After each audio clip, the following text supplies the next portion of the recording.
அஸ்ஸலாமு அலைக்கும் வரமத்துல்லாஹி வபரகாத்துஹு. வணக்கம். இப்போ நியூஸ் ஒன்று வந்து என்ன சொன்னால், இப்போ அமெரிக்கா ஒன்று வெளியிட்டிருக்கிற நியூஸ் ஒன்று, நாங்கள் இலங்கை கடற்பரப்பில் சீனா வந்து ஈரானுக்கு அனுப்பின கப்பல் உண்டு, அதாவது ஆயுத கப்பல் ஒன்று நாங்கள் கைப்பற்றிக்கிறோம் அப்படின்னு சொல்லி இப்போ நேற்று நியூஸ் ஒன்று சொல்லிக்கிறார். இப்போ நியூஸ் வந்து இப்போ இலங்கையில் கேட்டேன்னு சொல்கிறாங்க. இலங்கை அரசாங்கம் சொல்லிட்டு எங்களுக்கு இதை பற்றி ஒரு விஷயமும் தெரியாது. அதே மாதிரி சைனா அரசாங்கம் இது தெரியாண்டு. அப்போ இலங்கைக்கும் சைனாவுக்கும் ஈரானுக்கும் தெரியாத அரசாங்கத்தோடு தெரியாதோன்ட்டு தான் இவர் சொல்கிறாரு. இப்போ இவர் இதை வச்சு பயம் காட்டுறாரு. அமெரிக்கா டொனால்ட் ட்ரம்ப் இதை வச்சு பயம் காட்டுறாரு. நான் உங்களோட கப்பல் ஒன்று கைப்பற்றிட்டோம், சைனாலேருந்து வந்து ஆயுத கப்பல் என்று சொல்லி. அப்போ இவர் அந்த கப்பலை கைப்பற்றினது வந்து பெரிய இதாக பெருமிதமாக பேசிட்டிருக்கிறார். ஆனால் இது வரைக்கும் இலங்கை அரசாங்கமோ சைனா அரசாங்கமோ ஈரானோ எந்த தகவலும் வெளியிடலை. அப்போ இந்த கப்பலை எப்படி கைப்பற்றுச்சு அமெரிக்கா? இது வந்து அமெரிக்க கடற்பரப்பால் போன கப்பலாம், அதை இலங்கையை சுற்றி வந்துச்சாம், இவர் கைப்பற்றினாராம். அப்போ இதெல்லாம் நம்புகிற கதை இல்லை, இதெல்லாம் போய் கதை. இவர் ஈரானை பயம் காட்டுறதே சொல்கிறார். இப்போ இஸ்ரேல் தடுமாட்டிக்கிற அமெரிக்காவோட சொந்தி ஈரானுக்கு அடிக்கிறது. இப்போ அமெரிக்கா தாங்கிக்கிற பயத்தில் இஸ்ரேலுக்கு அனுப்பின மிசைல் கண்ட பயம் மிசைல் அவங்கள்ட்ட இருக்குது, அதை வச்சு எங்களை அடிப்பாங்களாண்டி. அதை சுற்றி அமெரிக்கா கொஞ்சம் யோசிக்குது, ஈரானமாக இந்த இஸ்ரேலை மாதிரி மோடேனாமா. அப்போ இந்த விஷயத்தில் வந்து இந்த விஷயம் என்ன சொன்னால், இப்போ வந்து இஸ்ரேல் தடமாறிட்டிக்கிறதுக்கு ஈரான் மறைநோயும் யுத்தத்தை ட்ரை பண்ணி பார்க்குது. ஈரானோட யுத்தத்தை ட்ரை பண்ணி பார்க்குது. எப்படின்னு சொன்னால், ஈரானுக்கு அடிக்கணும், ஈரான் மிசைல் உருவாக்குறதை நிப்பாட்டணும், நாங்கள் மட்டும்தான் மிசைல் உருவாக்கணும், நாங்கள் மட்டும்தான் ஆக்களை கொள்ளணும்ன்ட்டிருக்கிறாங்க. ஆனால் ஈரான் அப்படி இல்லை, நாங்கள் செய்கிறத செய்வோம், உனக்கு ஏழுமானமாகி எந்த வேணுமானாலும் இன்னொதாக்கி யுத்தத்தை தொடங்கிப்பாரு, உனக்கு 12 நாள் ஓரில் அப்படி அடித்தேன், இப்போ 1 மாதம் இல்லை 1 வருஷம் போனாலும் உட நாடே அழிக்காமைக்கு நான் விட மாட்டேன் என்று சொல்லுகிறார் அல்கொமேனி. அப்போ ஈரான் இதுவரைக்கும் இல்லாத அளவுக்கு கொஞ்சம் ஃபேமஸ் ஆகி முன்னேறி கொண்டு வந்தீர். அவங்களோட ஆர்மி பவர் வச்சு, மிசைலை வச்சு, ட்ரோனை வச்சு, நாட்டு வளத்தோலை வச்சு முன்னேறி கொண்டு வரதுக்கு இப்போ இஸ்ரேலுக்கு காட்டையில் அமைக்கிது. ஏண்டா இஸ்ரேல் அந்த வளங்களும் இல்லை, எண்ணெய் வளம் குறவு, கேஸ் வளம் குறவு, யுரேனியம் வளம் குறவு, எல்லாம் அமெரிக்காவுக்கு கொடுக்குற டாலர் கணக்கு வச்சு தான் இஸ்ரேல் முன் வளம் வந்து கொண்டிருக்குது. அப்போ இதெல்லாம் அமெரிக்கா நிப்பாட்டினு சொன்னால் இஸ்ரேலுக்கு உதவி செய்ய தெளிவில்லை. அதுதான் அமெரிக்கா யோசித்தேன். யூதன் தான் உதவி செய்வான், இன்னொருத்தையும் உதவி செய்ய மாட்டான். அதே முஸ்லீம்களுக்கு கிறிஸ்தன், தமிழ், சிங்களம் எல்லா நாடும் உதவி செய்யும். இப்போ ஈரானை பொறுத்தவரையில் எங்கள் நாட்டிலையும் ஈரான் பங்குகிறேன்னு சொன்னால், ஸ்ரீலங்கா பொறுத்தவரையில் ஈரான் வந்து பெரிய அளவினால தேயிலை உற்பத்தி ஏற்றுமதி செய்யும். அது போதாதுக்கு ஸ்ரீலங்காவுக்கு தேவையான மாவோய பாலம், டேம் அது இதுன்னு கட்டி கொடுத்தீங்க. அந்த வகையில் இலங்கை வந்து கொஞ்சம் ஈரானுக்கு சப்போர்ட்டாக பேசுகிறது, இலங்கையில் தொழில்நுட்பம் வந்து ஈரானுக்கு சப்போர்ட்டாக பேசுகிறது முக்கியமாகிக்குது. அடுத்தது வந்து ஈரானை பொறுத்தவரையில் இலங்கையில் இருக்கிற சாமான் உற்பத்திகள் எல்லாம் ஈரான் வாங்குகிற தேயிலை மற்றது எல்லா சாமானும் வாங்கி கொண்டு தேய்க்குது. அந்த வகையில் இலங்கைக்கும் ஈரானுக்கும் பெரிய ஒரு உறவு வைக்குது. அதே உறவுமாகி தான் இஸ்ரேலோடையும் வைக்குது. இந்த இஸ்ரேலுக்கு சாதாரணமாக பொறுத்த நம்ம பார்க்க போகணுன்னு சொன்னால், இஸ்ரேலுக்கு நிறைய பேர் ஸ்ரீலங்காக்கள் வேலைக்கு பேத்திக்கிறாங்க, ஏன்னா சம்பளம் கூடும்.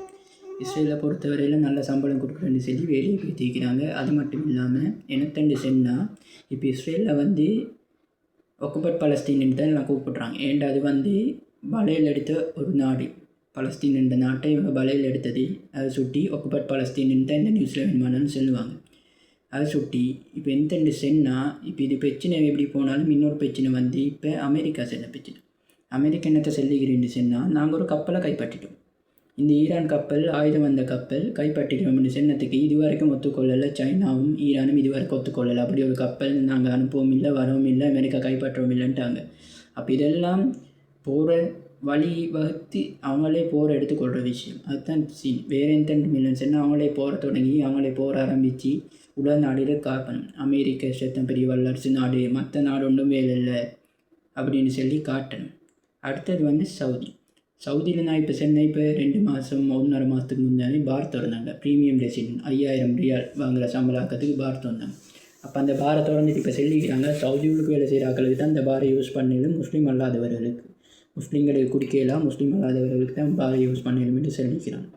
அப்போ இப்போ இன்னொரு ரூல்ஸ் போட்டிக்கிறாரு, முஸ்லீம் அல்லாதவர்கள் வெளிநாட்டாக்கள், இப்போ சொல்லப்போனால் gulf country, Bahrain, Dubai, Kuwait, Qatar, Oman, Jordan, மற்ற லெபனான், சிரியா, ஈராக், ஈரான் அப்படி வேறு வெளியே நாட்டோடு இருக்கிற முஸ்லீம் அல்லாதவர்களுக்கும் இதை வாங்கி குடிக்கணும் என்று இன்னொரு ரூல்ஸ் வந்தீங்க. அப்போ இது எங்கே பேசி முடியும் என்று சொன்னால், சவுதி கலாச்சாரம் வேறு மாதிரி பேசிட்டு எங்கே பேசி முடியும் என்று ஒருத்தருக்கும் தெரியாது. தான் நீ கேட்குற பிரச்சனை.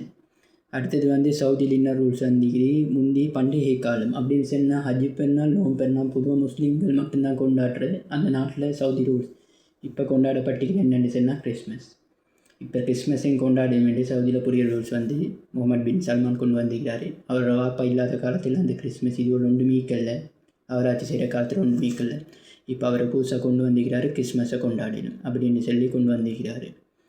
அடுத்தது வந்து இன்னும் புதிய புதிய ரூல்ஸை சவுதியில் போடப்பட்டுக்கு இப்போ 2026 இது போகுது. 2030 ஃபீஃபா வேர்ல்ட் கப் வந்து உலகக்கிண்ண வேர்ல்ட் கப் வந்து சவுதியில் தான் நடக்க போகுது. அது எப்படி நடக்க போகுதுன்னு சொன்னால் சவுதியில் 800-850 அடி உயர கட்டுமான பில்டிங்குக்கு மேலே ஃபுட்பால் பிட்டணி ஒன்று செய்ய வைக்கிறாங்க. Football ground.